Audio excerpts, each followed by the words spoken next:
I'm Emily, 31, and I work as an interior designer. My husband, Daniel, and I bought our forever home 3 years ago, a mid-century ranch tucked into a quiet, cool de-sac where the biggest excitement is whose lawn is the greenest. The house had great bones, but inside it was stuck in the 1970s. Brown carpet, wood paneling, popcorn ceilings, the works. We decided to fix it up slowly, one room at a time, whenever we could afford it. Now, after years of patience, budgeting, and DIY weekends, we were finally down to the most important space, the kitchen. I'd been designing this kitchen in my head since the day we toured the house. I sketched out mood boards on napkins, pinned every possible backsplash on Pinterest, and even collected cabinet handles in a mason jar like they were souvenirs. My vision was clean, warm Moroccan-style tile for the backsplash, soft under-cabinet lighting, pale quartz countertops that reflected sunlight, and custom cabinetry with deep drawers for my cast-iron pans. The budget was tight. We'd saved about $27,000 over the last year and a half, but I knew how to stretch it. Then Daniel threw a wrench into everything. He suggested we let his sister help out with the renovation. Chloe is 27, and she works as a general contractor's assistant. Depending on who's asking, she's either practically a licensed builder or still figuring things out. Her job history changes as often as her hair color. I've never fully trusted her, especially when she talks like she invented drywall, but Daniel was convinced she'd matured. He said she could help us cut costs and was excited to prove herself. I didn't love the idea, but Daniel and I agreed Chloe would only help with demolition and maybe ordering supplies, nothing to do with design choices. That boundary was clear. At least, it was supposed to be. Chloe showed up to the first workday late, blasting music from her truck and wearing a t-shirt that said, "I'm basically the boss." She brought a friend with her, some guy who barely spoke and seemed more interested in scrolling through his phone than doing any real work. Right away, she started suggesting changes. She said, "The custom cabinets I picked were too expensive," and tried convincing Daniel we should just go with a prefab set from a chain hardware store. Her reasoning? It ships faster and leaves room in the budget for other upgrades. I said, "No," firmly. She nodded, like she understood. Then, 2 days later, I got home from work and found 3 of my cabinets gone. In their place were mismatched prefab boxes, shorter, flimsier, and already dented. Chloe claimed my order was delayed indefinitely, so she took initiative. I checked my email. There were no delays. She hadn't even placed the order. When I confronted her, she smirked and said, "Your budget's too ambitious, Emily. You're designing for Pinterest, not reality." Daniel tried to smooth it over by saying, "Maybe we could compromise." He suggested we keep the cheaper cabinets just for now and upgrade later. That's when I started documenting everything.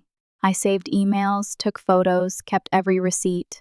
Something told me Chloe wasn't just being sloppy. She was trying to take over the whole project. Then came the tile incident. I had chosen handmade Moroccan-style tiles in muted blues and greens. I had spent weeks sourcing them from a small supplier who works directly with artisans. When they didn't arrive on time, I checked with the supplier. They told me someone had canceled the order. I looked at the invoice history. It had Chloe's email on it. Instead, she ordered mass-produced ceramic tiles in a glossy off-white. She stacked the boxes neatly in the garage like it was some kind of gift. When I asked her about it, she said she thought I'd change my mind and that these are way more versatile. Daniel backed her up again, saying, maybe white was a safer choice. I didn't say anything then. I just walked into our bedroom, closed the door, and stared at my original design board. My dream kitchen was being buried under someone else's shortcuts. The final straw happened on a Friday afternoon. I got home early, hoping to get ahead on the weekend's tasks. As soon as I stepped inside, something felt off. There was a weird chemical smell. The kitchen was half lit. I turned the corner and froze. My beautiful quartz counters, white with soft gray veining, were gone. In their place was a slab of cheap, plastic-feeling laminate. It looked like faux concrete, but worse. It was warped at the edges, and one corner was chipped already. Chloe was standing there, arms crossed, like she was proud of herself. She said, "It's a better fit for the vibe. The quartz didn't match the backsplash that she changed." I didn't answer. I just picked up my phone, took pictures of every angle of the new counter, and walked out the door. I could hear Daniel calling after me, but I didn't stop. I didn't even put my shoes back on. I got in my car, drove to a friend's place, and stayed there for the night. I needed to figure out what to do next. This wasn't just a few mistakes. This felt like sabotage, and I wasn't going to let her destroy the one room I'd waited 3 years to make perfect. That night, I locked the kitchen. I took the deadbolt key off Daniel's key ring, closed the pocket doors between the kitchen and dining area, and slid the bar lock I had installed earlier that year when we hosted a big holiday dinner. Daniel stood in the hallway watching me. He asked if this was really necessary. I didn't answer. I just walked past him, went into the office, and opened the folder where I had been keeping every document related to this renovation. The next morning, I called the quartz supplier myself. The person on the phone remembered the order right away. The slabs had been delivered in perfect condition, signed for by someone named Chloe. I asked if there were any notes about defects or issues. There weren't. They had a copy of the pickup slip. It had her signature on it and the date it was picked up 3 days before I came home and found laminate installed. I printed that out and added it to the folder. Then I called Daniel into the office. I didn't raise my voice. I just laid everything out, receipts, order confirmations, photos, side-by-sides of what we agreed on versus what actually showed up. I pointed to the supplier invoice, then to the fake replacement Chloe claimed had been necessary. He looked at it for a while without saying anything. He finally admitted that Chloe told him the quartz couldn't be cut properly. She said it cracked during transport. He believed her and didn't want to stress me out, so he didn't mention it. I told him she signed for the slabs in perfect condition. He didn't have a response for that. I kept going. While double-checking everything Chloe had purchased through our shared renovation account, I found something that didn't belong. It was a $5,200 charge to a company I didn't recognize. I looked it up. It was a local wedding supply vendor. The invoice description read, "Deposit for TIC60 tent, sidewalls, optional lighting, non-refundable." It had been paid directly from our kitchen fund. I didn't tell Daniel about it right away. I needed to hear Chloe's explanation first. So I texted her and said we needed to go over next week's supply deliveries and confirm scheduling. She replied within minutes, said she'd be over in an hour. When she arrived, she walked in like nothing had happened. She even complimented the laminate, said it really brightened the space. I waited until she was standing in the middle of the kitchen, then pulled out the folder and spread the paperwork across the island. I asked her why she used our renovation account to place a tent deposit. She stared at the page for a second, then said it was a temporary hold she meant to repay. She said the vendor must have mixed up her card with ours. I asked how that would even be possible when it was a direct account payment, not a credit card charge. She changed the subject, said I was blowing things out of proportion. Daniel didn't say anything at first. Then he asked her for proof that she planned to pay it back. She reached into her bag and pulled out a printed email. It was obviously fake. The formatting was off. The font didn't match the vendor's website, and there was a spelling error in the vendor's name. I cross-checked it later. The vendor confirmed no refund request had been submitted. No confusion ever happened. The deposit was marked as final. That was when the rest of it started unraveling. Chloe hadn't been working at her contractor job for 2 months. She was laid off and never told anyone. She pretended she still had the job and used our renovation project as a way to look like she was still in the industry. That's why she didn't care what materials she swapped or what orders she messed with. None of it was about helping. It was all about control. I removed her access from our home security app. She couldn't unlock the side gate or enter the garage anymore. I also changed the garage code and reset the keypad to factory settings. Daniel didn't argue. He said it was time we took the project back. Chloe tried calling once more after that. I blocked her. I didn't respond, didn't give her another explanation. Instead, I went into the office, opened a new folder on my desktop, and labeled it Wedding Cake Phase 1. Chloe invited me to her cake tasting after everything that had happened: the counters, the cabinets, the wedding tent money. I expected silence, but instead she sent me a chipper message with a pastel pink flyer attached, cake samples, champagne, and a preview of her big day. She even included a line about hoping this could be a fresh start. I said yes. 2 days before the tasting, I called the bakery listed on the flyer. The head baker picked up. She recognized my name right away. Her team had hired me 2 years ago to redesign their storefront. I told her I needed a favor, not a huge one, just one of the test cakes. I asked if it could be gluten-free with an edible fondant, sculpted to mimic concrete. I said it was for a design reference. She didn't ask more. She said she had just the thing. The day of the tasting, Daniel and I arrived first. He wasn't thrilled about being there, but he still wanted one last try at keeping the peace. I didn't argue.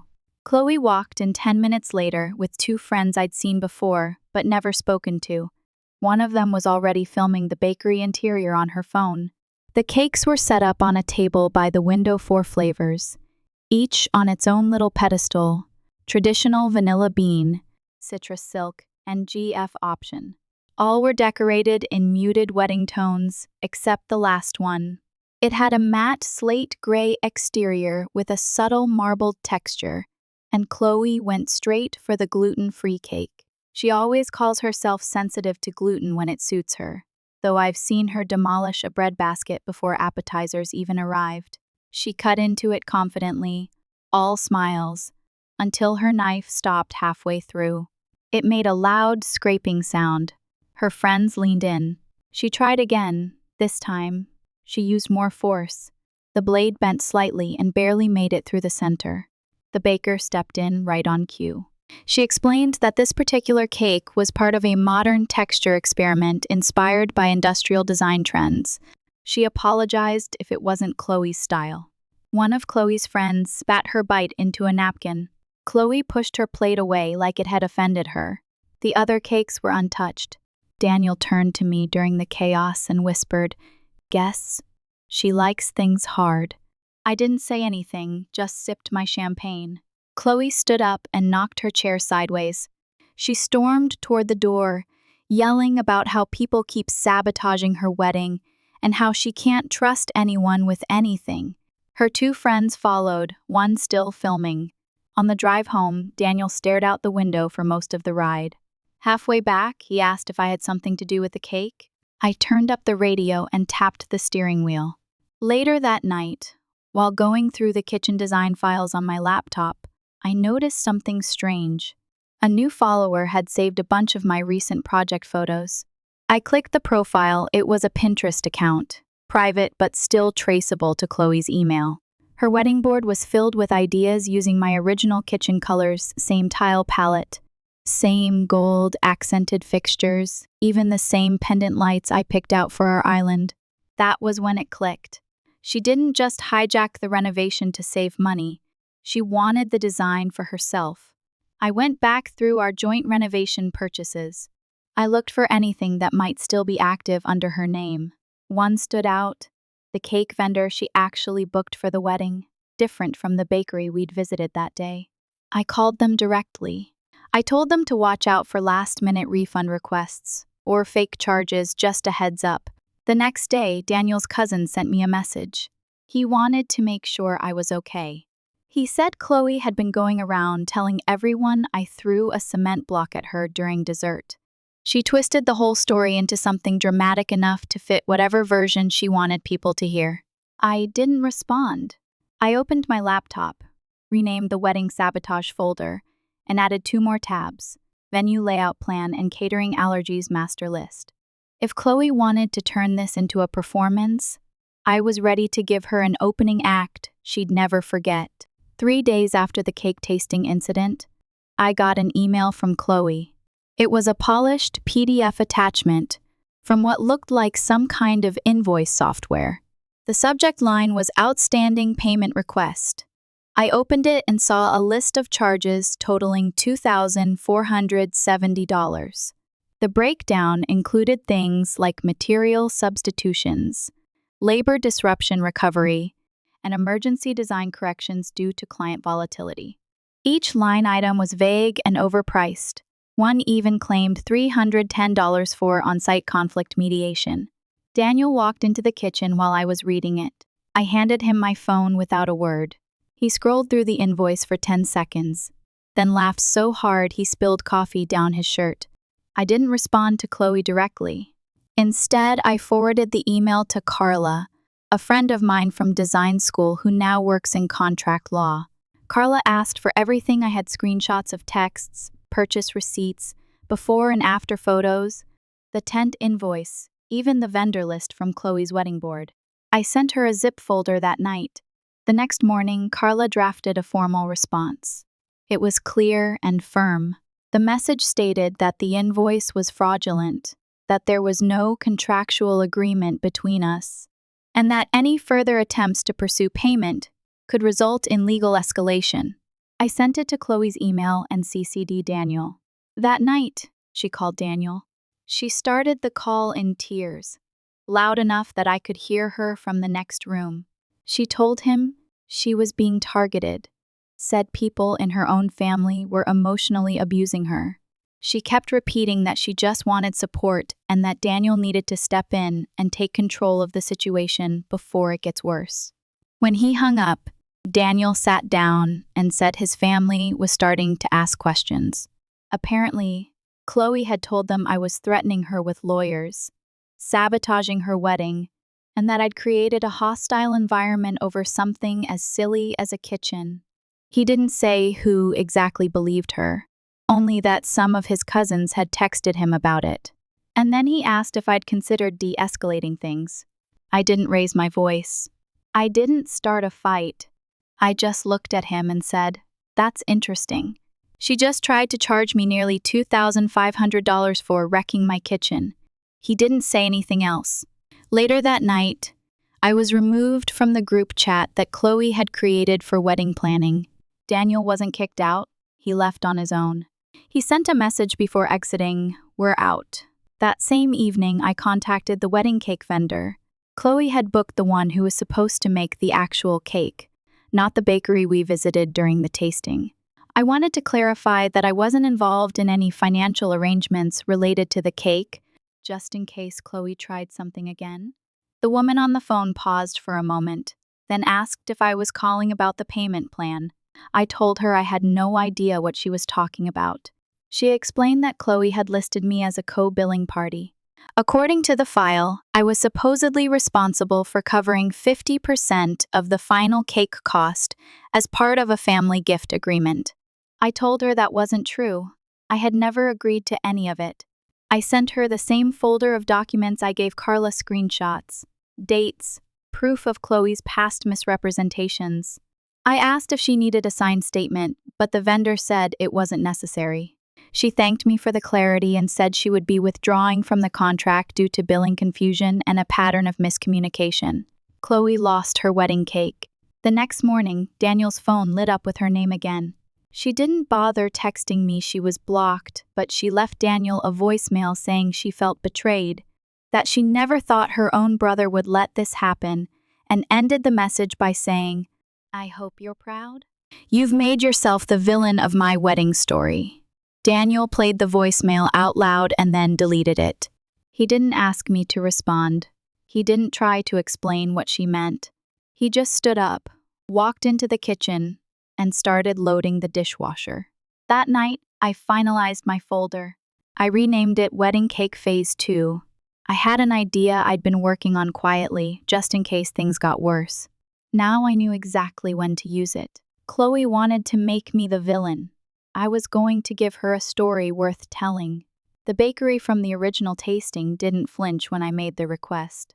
I asked for a custom 3-tier cake made of hardened gluten-free cement, covered in sugar-free fondant and detailed piping. It wasn't meant to be eaten, just admired. The head baker remembered the texture experiment from the last time and laughed before saying, "You want the full version now, don't you?" I paid up front and tipped double for secrecy. To keep things smooth, I added a real vanilla sheet cake to the order store bought. Nothing fancy, just enough to serve guests if something went sideways. It was delivered to the venue the morning of the wedding and kept in the kitchen fridge with a label reading, "In case of accidental damage." 2 hours before the reception began, I had the cement cake delivered during a planned vendor shift between the florist teardown and the photo booth setup. No one paid much attention. I met the delivery team myself and helped position the cake on the display pedestal. Then I added the final touches: white gardenias, pale pink roses, edible glitter brushed along the edge, and buttercream-style piping that was sculpted from firm, food-safe molding paste. By the time the guests arrived, the fake cake looked like it belonged in a bridal magazine. People circled around it, complimenting the detailing and the height. One of the servers even asked who made it so he could recommend it to his cousin. Chloe walked in, wearing a rhinestone-encrusted ball gown, and squealed when she saw it. She had no idea it wasn't edible. Daniel stayed by my side. When the DJ announced the cake cutting, he leaned slightly toward me. I didn't have to say anything. He already knew. I nodded toward the center of the room. Everyone gathered, cameras out. Chloe and her fiancé, Derek, stood behind the cake with matching gold-plated utensils. She counted down, then she pressed the knife into the bottom tier. Nothing happened. She tried again, this time using her body weight. The knife scraped, leaving a shiny mark. A dull thud echoed. Guests looked around. Someone whispered. One of her friends asked if the cake was frozen. A man near the DJ table leaned in and said, "That's not cake." A server came forward cautiously. Chloe handed over the knife, confused. The staff member gently tapped the cake, another thud. Then he lifted the top layer slightly and knocked on it. The sound was unmistakable, stone, not sponge. The room went quiet. I took a sip of champagne and said, "Just loud enough, looks gluten-free to me." Chloe screamed. She pointed at the cake box nearby, yelling the bakery's name like it was a crime scene. Her voice cracked as she accused them of sabotaging her wedding. Some guests looked concerned. Some stared in total silence. Daniel didn't move. Derek looked like he wanted to melt through the floor. He mouthed something to one of his groomsmen. "What the hell is happening?" Then took a slow step back from Chloe. She started crying, actual tears, in a puff-sleeved ball gown beside what looked like a designer cinder block with a floral crown. A staff member tried to comfort her, but she shoved the hand away and ran toward the bathroom. While she was gone, I gave the signal to the kitchen. The venue staff brought out the real cake on a silver tray. It wasn't tall, it wasn't fancy, but it was real and it was served on time. The guests clapped politely. Plates were passed. People started laughing again. The DJ played a slow song and tried to reset the mood. Chloe didn't come back out for a while. When she finally did, her makeup was smeared, and her dress was slightly damp near the hem. She avoided everyone. Her friends surrounded her like bodyguards. I didn't approach her. I didn't say anything. Daniel and I danced, drank, and chatted with the other guests like nothing happened. But when we got up to leave, I passed by her table slowly. I leaned in, smiled once, and said, "Guess you got the texture you like." She didn't respond. Her jaw clenched. I walked away before she could think of anything to say. And that was the end of her perfect cake-cutting moment. The morning after the wedding, I woke up to an email thread titled, "What Emily Did to Me." 14 people were copied in Daniel's entire side of the family, including 2 cousins I hadn't spoken to since our engagement party. The message itself was 3 paragraphs long and filled with dramatic claims. Chloe accused me of sabotaging her wedding out of jealousy, said I hijacked her vendors, and even accused me of violating her dietary restrictions by using unsafe materials in a cake. she had every reason to trust. 10 minutes after I finished reading, Daniel's parents responded to the thread with one sentence, "We will not be engaging in this drama." And then the screenshots started coming in. A few wedding guests sent me links to a Facebook post Chloe had made the night before. The caption read, "When your wedding becomes a horror show because someone wants revenge." She uploaded 13 photos, mostly blurry shots of the cement cake, including one where her hand is mid-slice with her face twisted in confusion.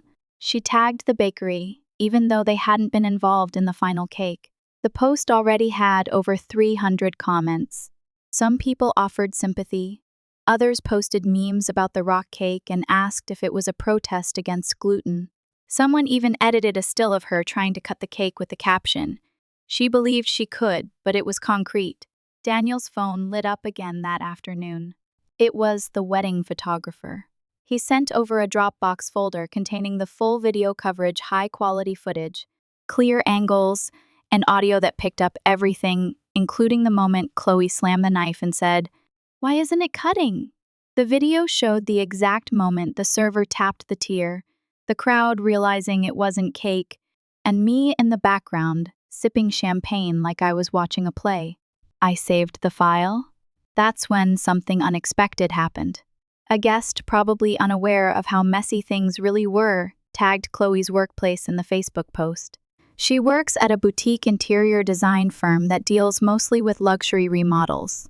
The comment was casual, something like, "Even designers can have wild weddings, lol." But it was enough. By the end of the day, Chloe had edited the post's caption. She claimed the cake was a surprise joke from a friend that went too far and insisted it was meant to be funny, but timing got messed up. The tone shift was obvious. She deleted several comments, turned off tagging, and tried to walk back everything. I didn't let it slide. Using an anonymous email account, I sent the footage directly to her firm's general contact email. I explained, factually and with screenshots, that she had a pattern of lying about vendor interactions, submitting false invoices, and publicly blaming businesses for things they weren't involved in.